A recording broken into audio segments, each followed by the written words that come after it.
You know, when the apostles in the early days, they were scared because people were threatening them, saying, "Don't ever talk about Jesus. Don't preach in that name."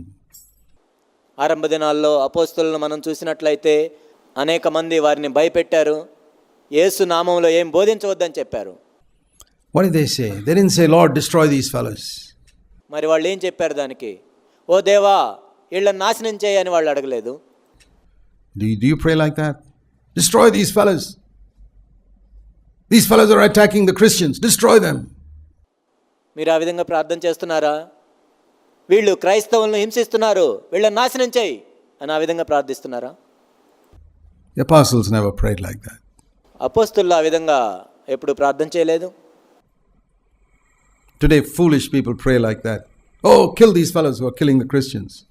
ఈనాడు అనేక మంది బుద్ధిహీనులు ఆ విధంగా ప్రార్థన చేస్తూ ఉంటారు.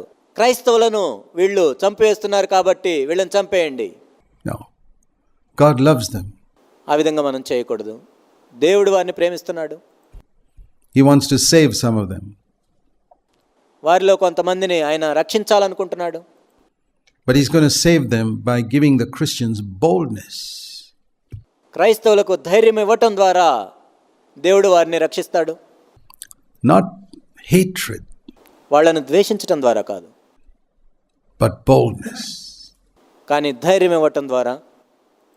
I don't want to have an atom of hatred in my heart towards any human being. ఏ మనుషుని మీద కూడా అణువంత ద్వేషం కూడా నా హృదయంలో నేను ఉంచుకోవాలనుకోవట్లేదు. I don't want to have an atom of hatred in my heart even to those who are persecuting Christians in India today.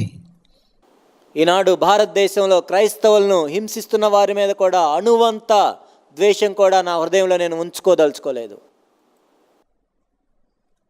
I want the love of God to fill my heart towards them because they are lost. దేవుని యొక్క ప్రేమే వారిని ప్రేమించేటట్లు నన్ను చేస్తుంది. ఎందుకంటే వాళ్ళు నశించిపోయిన వారు. They need to be saved. వారు రక్షించబడాలి. But I want to be bold, and I'm not bold in myself. దానికోసం నేను ధైర్యంగా ఉండాలి. అయితే నా అంతటి నాకే ధైర్యం లేదు.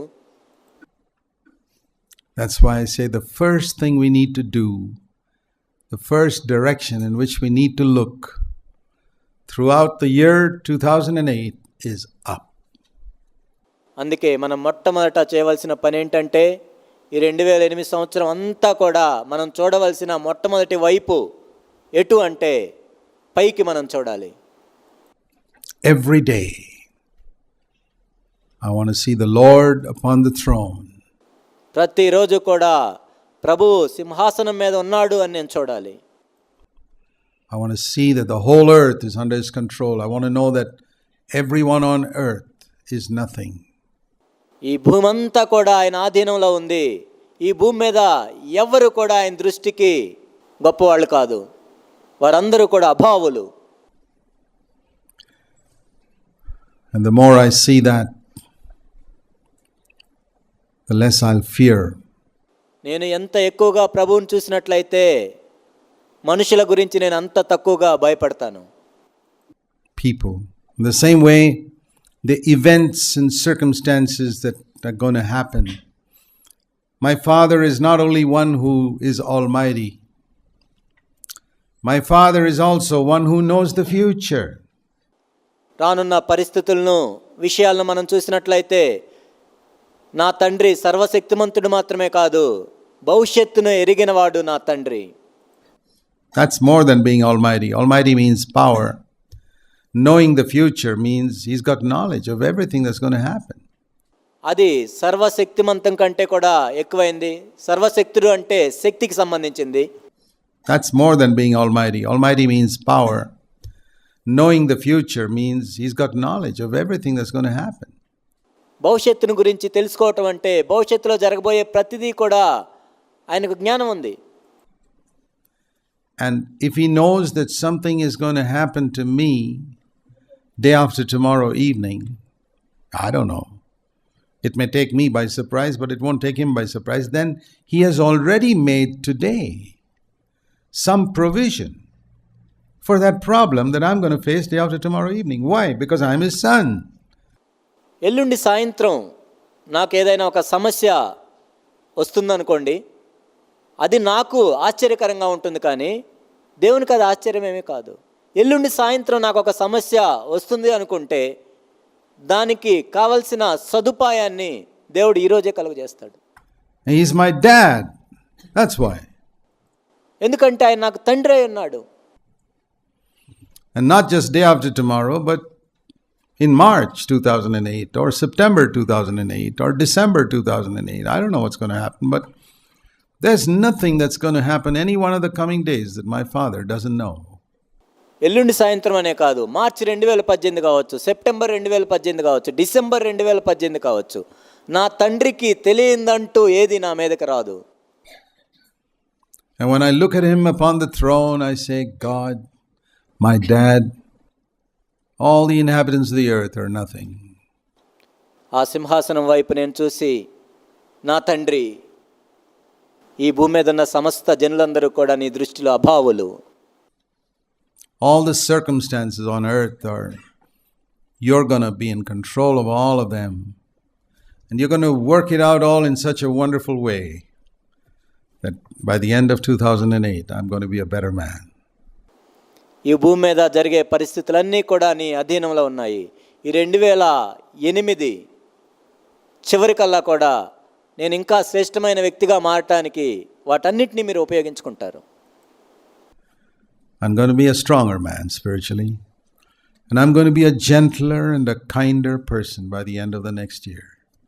Because of the circumstances God will put me into to crush me and break all the pride in me. ఎందుకంటే దేవుడు నా జీవితంలో అనుమతించే పరిస్థితులన్నింటి ద్వారా నన్ను విరగ్గొడతాడు, నలగొడతాడు. He doesn't want to crush anything good out of me. నాలో ఉన్న మంచితనాన్ని ఆయన విరగొట్టడు. He crushes me to remove that which is rotten. He puts me into the fire to take away all the hopeless alloys that pollute my gold.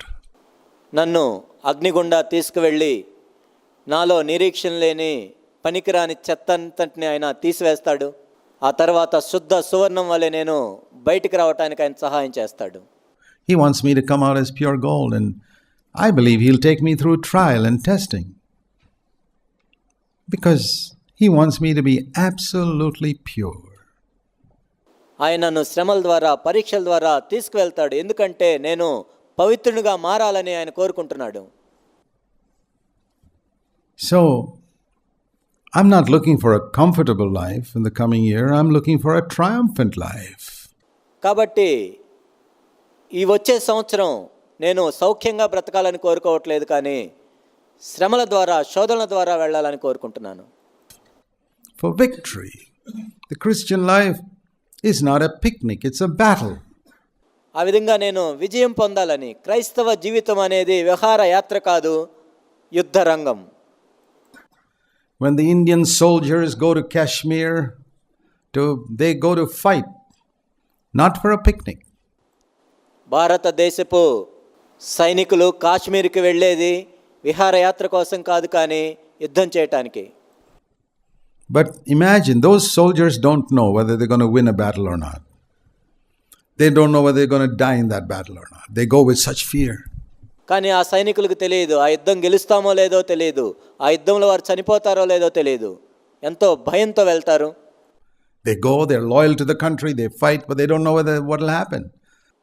దేశానికి నమ్మకంగా ఉండి వాళ్ళు యుద్ధం చేయడానికి వెళ్తారు, కానీ ఏం జరుగుతుందో వాళ్ళకి తెలియదు. But it's different for us. We know what's going to happen. We're going to win. కానీ మన విషయంలో అది వేరుగా ఉంటుంది. ఏం జరగబోతుందో మనకు తెలుసు, మనం తప్పకుండా గెలుస్తాం. Imagine going into a battle and knowing you're going to win. Imagine going to play a cricket match and I already know I'm going to win. Boy, that would give me a little bit of confidence, right? ఒకసారి ఈ విధంగా ఊహించుకోండి, మీరు యుద్ధానికి వెళ్తున్నారు, మీరు గెలుస్తారని ముందే తెలుసు. లేకపోతే ఒక క్రికెట్ మ్యాచ్ ఆడటానికి వెళ్తున్నారు, గెలుస్తారని మీకు ముందే తెలుసు. ఎంత ధైర్యంగా ఉంటుందో కదా. Imagine going into write an examination and already know I'm going to come first in this exam. మీరు ఒక పరీక్ష రాయటానికి వెళ్తున్నారు, మీకు మొట్టమొదటి ర్యాంక్ వస్తుందని ముందే తెలుసు. ఎంత బాగుంటుందో కదా అది. Boy, what a wonderful way to go to the examination room. ఆ విధంగా పరీక్ష రాయటానికి ఆ హాల్లోకి వెళ్ళటం ఎంత బాగుంటుందో కదా. This is Christianity. Now, I'm not telling stories. This is really true. ఇదే క్రైస్తవత్వం. నేనేదో కథలు చెప్పట్లేదు మీకు, ఇది సత్యం. But it all depends on if you keep your eyes on Jesus. కానీ ఇదంతా దేని మీద ఆధారపడి ఉంటుందంటే మీ కనుదృష్టి యేసు ప్రభు వైపే మీరు తేరి చూస్తున్నారా లేదా. And I tell you something, the devil will try everything in his power. ప్రభు వైపు నుండి మీ దృష్టిని మరల్చడానికి సైతాను తన శక్తి యుక్తులన్నిటినీ పన్నుతాడు. To take your eyes away from the Lord. Don't let him do it. ఆ విధంగా సైతాను చేయటానికి మీరు అనుమతించకూడదు. What did Isaiah do? It says here. ఇక్కడ యెషయా ఏం చేశాడని చెప్పబడింది. He saw the Lord sitting on a throne, lofty and exalted over everything.